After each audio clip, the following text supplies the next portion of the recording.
Students, welcome to the chemistry class. Today I am giving a revision of the chapter acid, bases and the salts.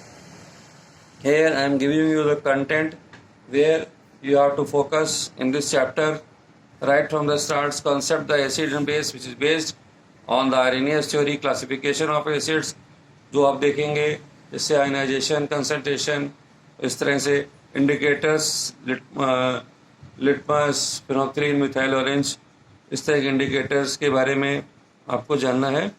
Then physical chemical properties of the acid and bases. What is common in the acid and bases. Common में आपको याद होगा दोनों conduction करते हैं. अगर इसको हम लोग इलेक्ट्रिसिटी पास करना चाहते हैं, क्योंकि दोनों आयंस देते हैं एक्वस सोल्यूशन में. और उसके बाद प्रिपरेशन ऑफ HCl गैस, यहाँ पर जो है आपको देखना है.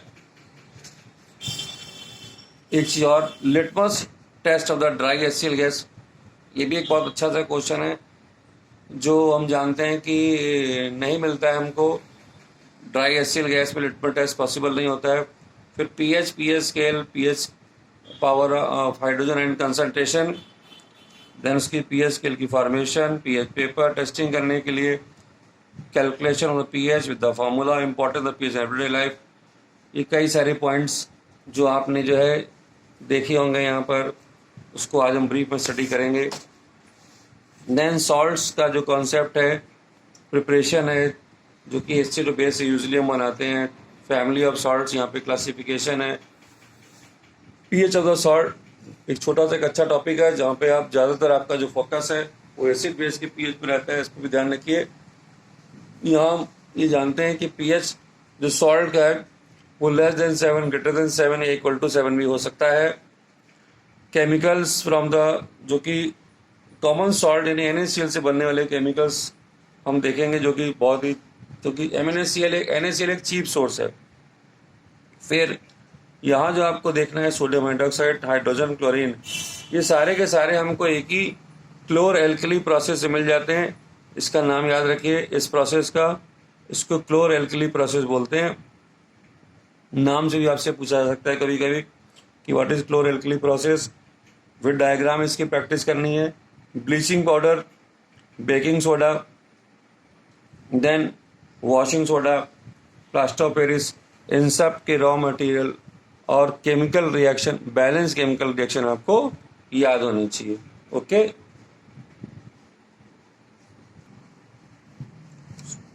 So now students, we talk about the acids.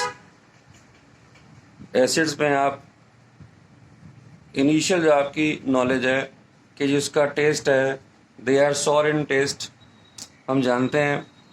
और अगर हम बात करें आरएनएस थ्योरी की, तो according to Arrhenius theory, acids which gives H ion in aqueous solution, जो कि जैसे कि HCl का जो aqueous solution है, ये H ion और Cl नेगेटिव आयन हमको देता है. तो H आयन की प्रेजेंसी हमको बताती है कि ये एसिड्स हैं. अब ये इसके जो सोर्सेज क्या हैं, विनेगर, लेमन, ऑरेंज, ये सब नेचुरल सोर्सेज हैं जो आप जानते हैं. अब इसके बाद में क्लासिफिकेशन की हम बात करें, याद रखिएगा ये जो कॉन्सेप्ट है H आयन का, ये आरएनएस ने दिया था. अब इसके बाद में बात करते हैं क्लासिफिकेशन की. क्लासिफिकेशन में हमने कई पॉइंट्स यहाँ पर देखे थे कि इसका source, on the basis of the source, कहाँ से हमको मिल रहा है ये एसिड. इसका एक सोर्स ऑर्गेनिक सोर्स है, दूसरा है इनऑर्गेनिक सोर्स. तो ऑर्गेनिक और इनऑर्गेनिक सोर्स दो हमारे पास में सोर्स है. ऑर्गेनिक सोर्सेज में मिलने वाले एसिड्स में हमारे पास में फार्मिक एसिड है, एसिडिक एसिड है जो इस कैटेगरी में आता है। इनऑर्गेनिक में मिलने वाले सोर्स हमारे पास में है HCl, बहुत पॉपुलर नेम आप जानते हैं, हाइड्रोक्लोरिक एसिड, नाइट्रिक एसिड भी इसी कैटेगरी में है, और H2SO4 भी इसी कैटेगरी में है। ये हमारे इनऑर्गेनिक सोर्स हैं और ये ऑर्गेनिक के सोर्स हैं। ये सोर्स के बेसिस का क्लासिफिकेशन है। अब एसिड को हम लोग बेसिसिटी के बेसिस पे भी हम क्लासीफाई कर सकते हैं। याद रखिए, बेसिसिटी के बेसिस पे भी यहाँ पर क्लासीफाई कर सकते हैं। 3 तरह के यहाँ पर हम बात करेंगे, मोनोबेसिक, डाइबेसिक और ट्राइबेसिक। कैसे इसको डिसाइड करते हैं? वो एसिड्स कि वो कितने H आयंस प्रोवाइड कर सकते हैं, हमको कितने H आयंस प्रोवाइड कर सकते हैं। तो नंबर ऑफ, कैसे डिसाइड करते हैं basicity? Number of H ions provided by acids, इसके ऊपर डिपेंड करती है हमारी बेसिसिटी। और इसमें मोनोबेसिक एसिड हमारे पास में है, डाइबेसिक एसिड हमारे पास में है और ट्राइबेसिक। तो मोनोबेसिक का एग्जांपल आपके पास में HCl या HNO3, दोनों सिंगल H आयन देते हैं। डाइबेसिक में हमारे पास में H2SO4 है, H2CO3 है, और ट्राइबेसिक में H3PO4 हमारे पास में एसिड है। On the basis of ionisation and concentration, तो आयनाइजेशन के बेसिस पे भी हम यहाँ पर क्लासिफिकेशन कर लेते हैं। तो आयनाइजेशन कुछ ऐसे हैं जो कंप्लीटली आयनाइज हो जाते हैं, तो उनको हम कहते हैं स्ट्रॉन्ग एसिड्स। स्ट्रॉन्ग एसिड्स में क्या होता है? कंप्लीट आयनाइजेशन होता है। यहाँ पर याद रखिएगा, तो इसको हम क्या कहेंगे? Complete ionization.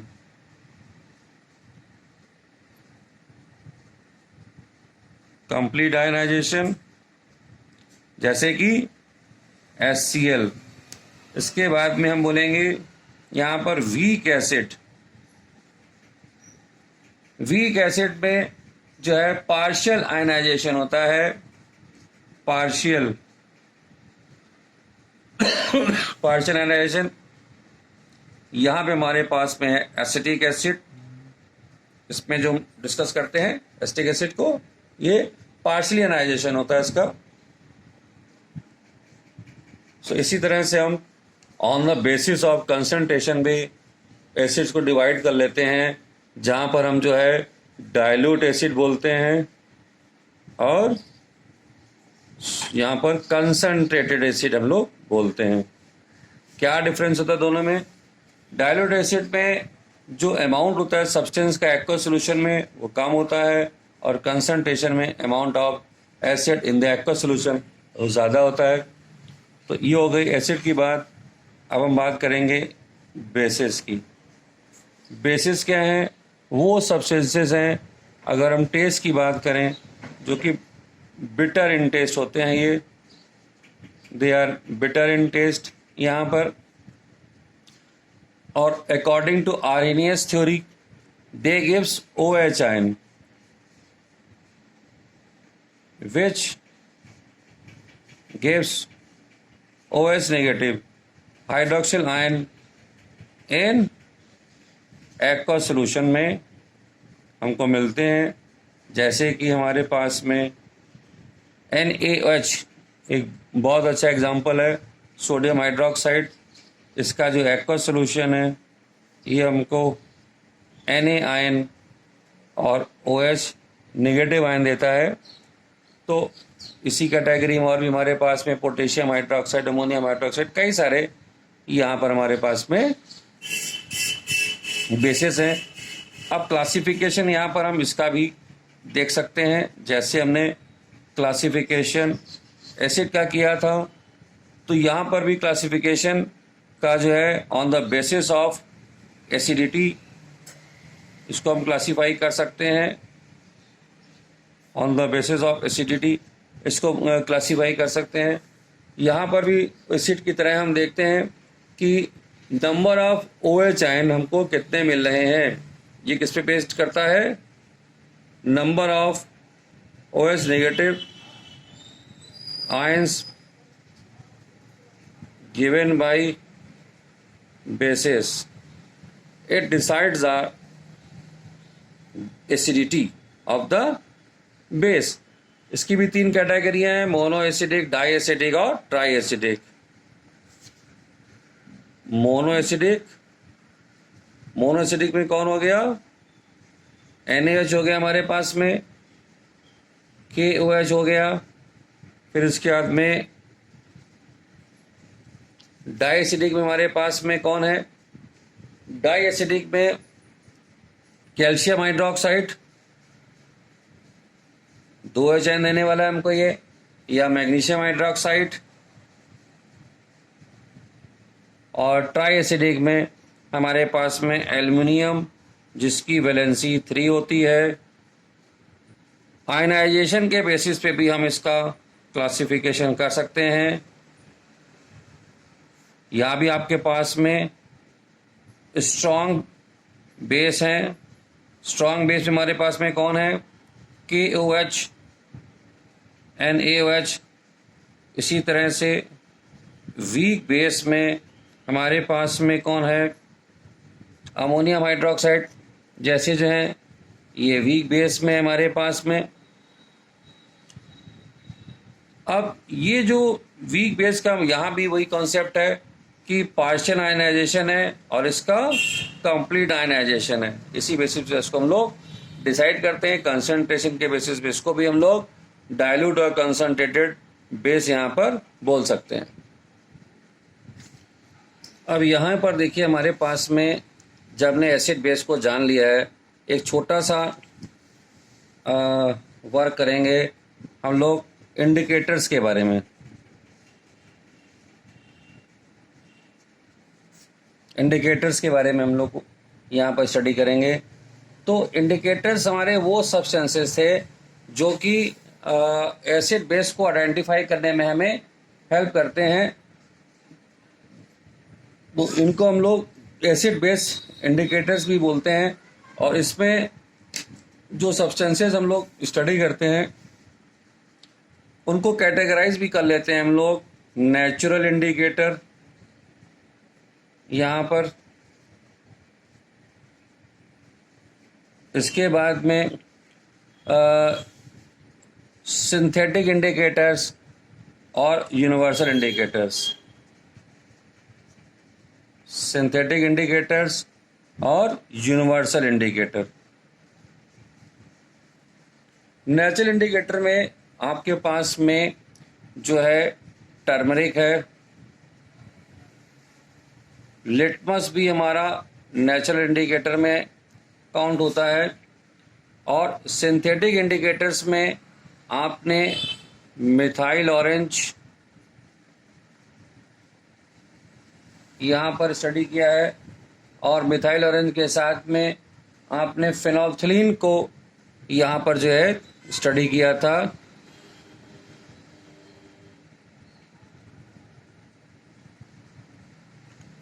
Universal indicator last पर डिस्कस करेंगे हम लोग, जो कि कॉम्बिनेशन है कई सारे इंडिकेटर्स का यहाँ पर।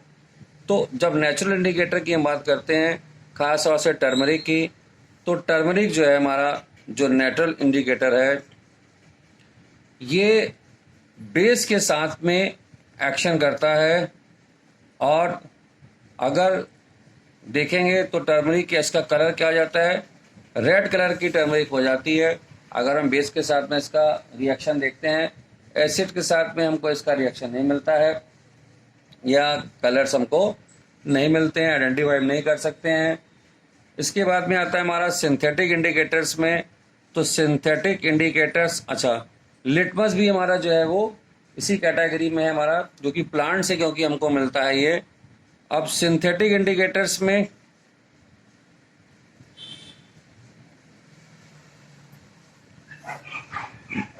फिनोल्फ्थलीन और मिथाइल ऑरेंज और लिटमस, तीनों का अगर हम इफेक्ट देखना चाहते हैं तो अगर हम बात करते हैं फिनोल्फ्थलीन की, तो जो फिनोल्फ्थलीन है, अब इसको डिवाइड कर लो कि एसिड के साथ में कौन रिएक्शन देने वाला है और बेस के साथ में कौन रिएक्शन देने वाला है। यहाँ पर फिनोल्फ्थलीन जो है वो एसिड के साथ में कोई कलर हमको नहीं देता है, ये बेस को जो है पिंक कलर का कर देता है। और अगर हम मिथाइल ऑरेंज को लेते हैं, मिथाइल ऑरेंज इसका नाम है, लेकिन ये कलर दोनों के साथ में शो करता है, ये एसिड को जो है ये रेड कलर का कर देगा और जो बेस है उसको येलो कलर का कर देता है ये। अब इसी में अगर हम बात करें लिटमस की, जो कि हमने प्लांट से लिया हुआ है इसको, यहाँ पर जो है ये, तो यहाँ पर जो है जो ब्लू लिटमस है हमारा, ये कैसा हो जाता है, ये रेड हो जाता है अगर हम एसिडिक मीडियम में देखते हैं, और यहाँ पर जो रेड लिटमस है वो ब्लू हो जाता है इसकी प्रेजेंस में। इसके बाद में तीसरा इंडिकेटर जो है हमारा वो है यूनिवर्सल इंडिकेटर।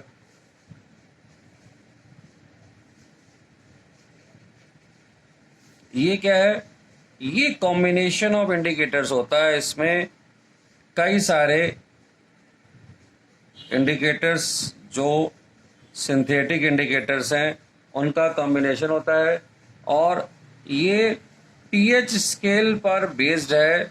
यहाँ पर पीएच स्केल बेस्ड होता है ये, और इसके साथ में एक हमको कलर चार्ट भी मिलता है जो बताता है कि हमको इस जो लिक्विड हमारे पास में या जो केमिकल है वो एसिड है और कितना स्ट्रॉन्ग है। एक चार्ट मिलता है यहाँ पर 1 से लेके 14 तक की जो एक टेबल है हमारे पास में, कलरफुल टेबल हमारे पास में रहती है, जहाँ पे इसको कंपेयर किया जा सकता है। तो इसकी स्टार्टिंग जो की है 1 से, और सेंटर में हमारे पास में यहाँ पर एक 7 pH की हम जब बात करते हैं तो 1 से शुरू करते हैं और 7 तक जाते हैं, और एंडिंग इसकी हो जाती है 14 pH पे।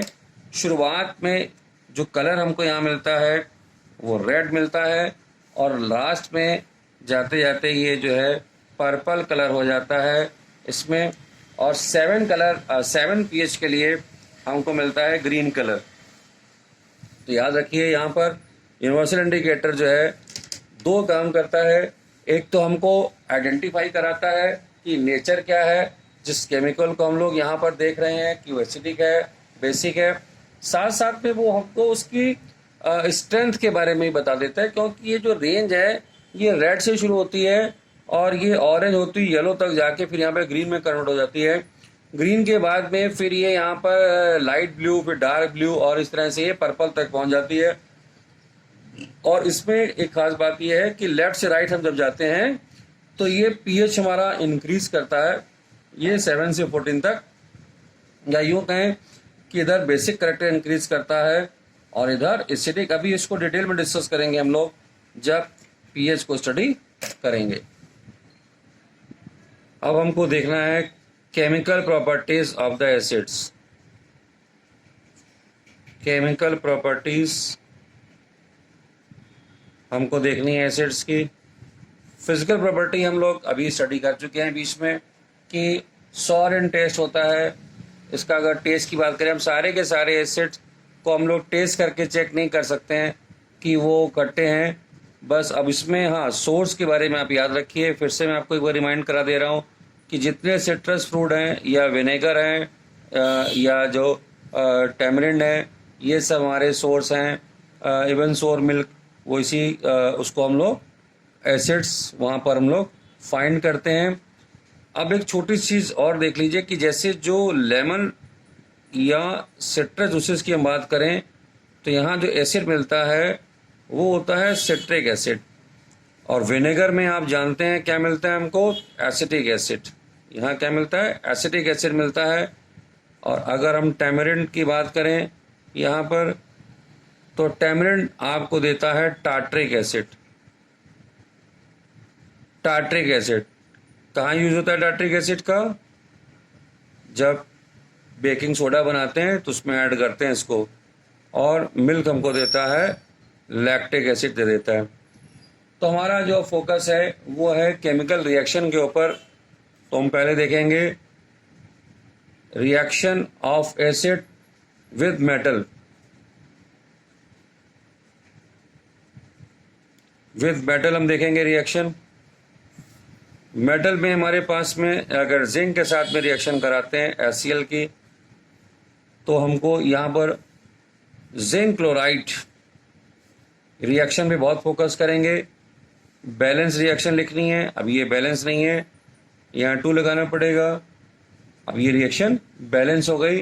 हाइड्रोजन गैस क्योंकि मिल रही है, इसीलिए हमने यहाँ पर एक एरो बना दिया अपर डायरेक्शन में, जो शो कर रहा है कि यहाँ पर हाइड्रोजन गैस मिल रही है। इसी तरह से चाहे हम मैग्नीशियम की बात करें तो वो भी हमको हाइड्रोजन गैस दे सकता है। इसको हम लोग देख लेते हैं डिफरेंट एसिड से। सल्फ्यूरिक एसिड, ये नाम आपको याद रहने चाहिए, हाइड्रोक्लोरिक एसिड, सल्फ्यूरिक एसिड। अब आपको नाम इसके याद हो गए होंगे, आई होप सो, इसलिए अब मैं इसके नाम नहीं लिख रहा हूँ यहाँ पर। अब अभी हमने थोड़ी देर पहले बेसिसिटी की बात करी थी, तो अब आपको पता है कि यहाँ पर जैसे ही अगर फिर से मैं पूछूं कि सल्फ्यूरिक एसिड कितने एचायन देता है, तो यहाँ 2 एचायन देता है। हाइड्रोक्लोरिक 1 एचायन देता है। अगला रिएक्शन हम देखेंगे इसका मेटल कार्बोनेट के साथ।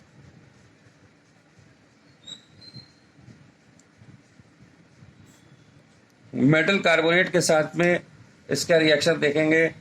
मेटल कार्बोनेट मतलब मेटल क्या है? NO2CO3 को मेटल कंसीडर किया जाता है।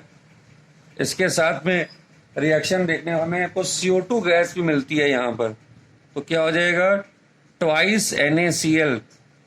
ट्वाइस NaCl मिल रहा है, वाटर मिल रही है और CO2 गैस मिल रहा है यहाँ पर।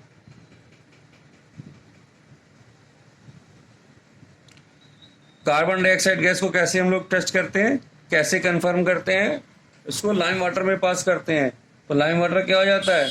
मिल्की हो जाता है। ठीक है। इसी तरह से एक रिएक्शन और देखिए, NaSCO3 के साथ भी रिएक्शन हम ये बैलेंस करना पड़ेगा, यहाँ 2 रह गया था। HCl के साथ भी हमको, NaSCO3 के साथ भी हमको यहाँ पर सोडियम हाइड्रोजन कार्बोनेट के साथ भी इसी तरह की रिएक्शन मिलती है। थोड़ा सा डिफरेंस है यहाँ पर, बैलेंस करने की जरूरत नहीं पड़ती है हमको। कार्बन डाइऑक्साइड भी यहाँ पर हमको मिल रही होती है।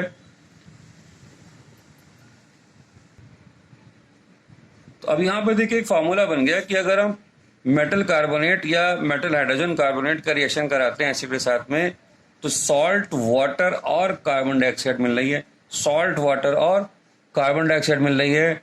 अगली रिएक्शन हम एसिड की देखेंगे मेटल ऑक्साइड के साथ में। मेटल ऑक्साइड के साथ में देखेंगे, मेटल ऑक्साइड अगेन आप कैल्शियम ऑक्साइड ले सकते हैं। यहाँ पर HCl के साथ में इसकी रिएक्शन कराएंगे, तो यहाँ पर अगेन हमको जो मिलने वाला है कैल्शियम क्लोराइड। ये सब देखिए सॉल्ट फॉर्मेशन हो रही है और यहाँ पे वाटर मिल गया है। और देख लीजिए मैग्नीशियम ऑक्साइड भी अगर रिएक्शन करता है H2SO4 के साथ में, MgSO4 और वाटर हमको यहाँ पर मिल जाएगा। एक चीज़ मैं आपको और बता दूं कि जो वाटर है वो जैसे कि HCl है, ये हमको क्या देता है? H आयन और Cl नेगेटिव आयन। वाटर के में जो H आयन प्रेजेंट होते हैं, ये एक आयन और कहलाता है, इसको कहते हैं हाइड्रोनियम आयन। Hydronium ion. तो एसिड्स की एक डेफिनेशन और भी दी जाती है कि जो H आयन देते हैं या जो हाइड्रोजन आयन, हाइड्रोनियम आयन की फॉर्मेशन करते हैं, तो वो भी इसी कैटेगरी में हम लोग उसको डिस्कस कर लेते हैं।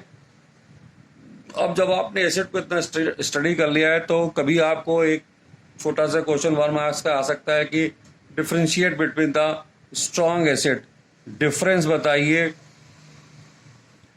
स्ट्रॉन्ग और वीक एसिड के क्या डिफरेंस हैं। तो बहुत सिंपल, मैंने आपको पहले ही बताया कि कंप्लीट आयनाइजेशन, यहाँ पे पार्शियल आयनाइजेशन होता है, ये मेन है। एग्जाम्पल में आप यहाँ पर नाइट्रिक एसिड ले लीजिए, हाइड्रोजन फ्लोराइड ले लीजिए, एग्जाम्पल आपको याद होना चाहिए बस। बाकी क्या कहते हैं, जो रिएक्शन हम दिखाएंगे वो कंप्लीट आयनाइजेशन के रिएक्शन आप दिखा दीजिए कि एच आयन मिल रहे हैं और NO3 निगेटिव आयन मिल रहे हैं। इस रिएक्शन को हम लोग रिवर्सिबल रिएक्शन से दिखाते हैं। तो इसका मतलब होता है कि बन भी रहे हैं, नहीं भी बन रहे। तो ये हो गया हमारा पार्शियल आयनाइजेशन हाइड्रोजन क्लोराइड का। ये करोसिव इन नेचर है। एसिड्स जिस सरफेस पे गिरते हैं वहाँ पर उस सरफेस को डिटरेट कर देते हैं, डैमेज कर देते हैं। एसिड्स के यूजेस भी आपको याद करने हैं, यूजेस ऑफ एसिड भी याद करने हैं आपको। सबसे ज़्यादा यूज होने वाला सल्फ्यूरिक एसिड, जिसको किंग ऑफ एसिड भी कहा जाता है, जो हम कहाँ यूज़ करते हैं, कार बैटरी में, या जितने भी हमारे ऑटोमोबाइल हैं उनकी बैटरीज में यूज़ हो रहा है। और हमारे घर में जो भी इन्वर्टर है, इन्वर्टर की बैटरी में भी इसको हम लोग वहाँ पर यूज़ कर रहे हैं। नाइट्रिक एसिड का जो यूज़ है वो अमोनियम नाइट्रेट या फर्टिलाइज़र में इसका यूज़ होता है। इसको आप फर्टिलाइज़र लिख दीजिए यहाँ पर कि फर्टिलाइज़र में इसका यूज़ हम करते हैं। नाइट्रिक एसिड का HCl क्लिनजिंग एजेंट की तरह यूज़ किया जाता है। और टार्ट्रिक एसिड बहुत इम्पॉर्टेंट है। जो टार्ट्रिक एसिड है ये हम यूज़ कर रहे हैं कहाँ पर, बेकिंग सोडा के साथ में। इसको यूज़ कर रहे हैं हम लोग बेकिंग सोडा के साथ में यूज़ कर रहे हैं टार्ट्रिक एसिड को बेकिंग पाउडर बनाने के लिए, for formation of baking powder. वहाँ पे इसको यूज़ कर रहे हैं हम लोग टार्ट्रिक एसिड को। अब इसके बाद में हम लोग देखेंगे chemical properties, basic chemical properties of basis. Basis में पहले हम लोग देखेंगे यहाँ पर विद मेटल्स। मेटल्स में जिंक के साथ में अगर हम रिएक्शन कराते हैं सोडियम हाइड्रोक्साइड की, तो ये बना लेता है सोडियम जिंकेट, बना लेता है Na2ZNO2, और हाइड्रोजन गैस रिलीज होती है, इसको हम लोग कहते हैं सोडियम जिंकेट, ये नाम याद रखिएगा। और एल्युमिनियम के साथ में भी ऐसी ही रिएक्शन ये देता है यहाँ पर, और ये बन जाएगा सोडियम एल्यूमिनेट NaAlO2, और यहाँ पर हाइड्रोजन गैस एलिमिनेट होगी और इसको कहते हैं सोडियम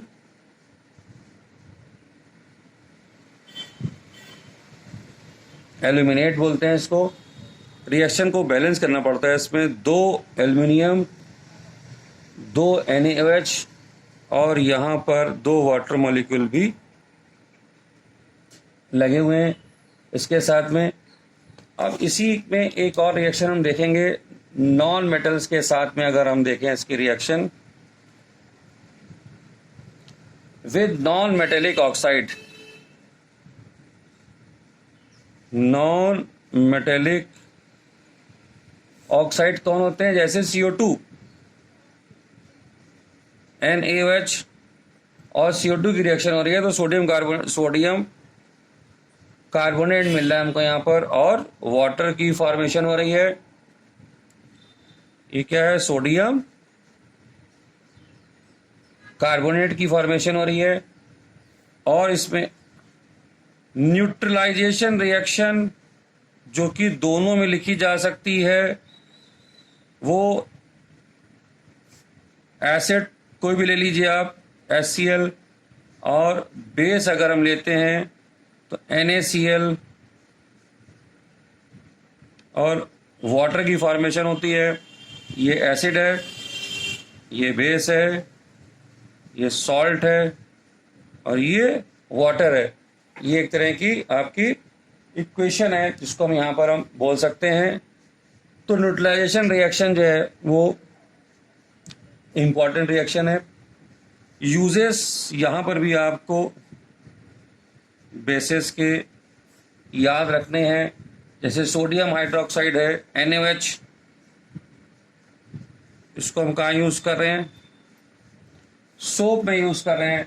कैल्शियम हाइड्रोक्साइड जो है वो हमारा कहाँ यूज़ हो रहा है? वाइट वॉश में यूज़ हो रहा है। और भी इस तरह से हम जो है जो इसके और भी ऑक्साइड्स हैं, जैसे मैग्नीशियम ऑक्साइड है, वो स्टमक ट्रबल्स के लिए हम लोग यूज़ करते हैं। और अमोनियम ऑक्साइड जो है वो स्टेन्स क्लोथ के रिमूव करने के काम आता है। ओके स्टूडेंट्स, तो आज यहाँ पे इतना ही देखेंगे और कुछ एक चीज़ें यहाँ पर और स्टडी कर लीजिए। जैसे मैंने आपसे बोला था कि कॉमन क्या होता है दोनों में, है ना, डाइल्यूशन कैसे करते हैं, तो कल उसको डिस्कस करेंगे। ओके।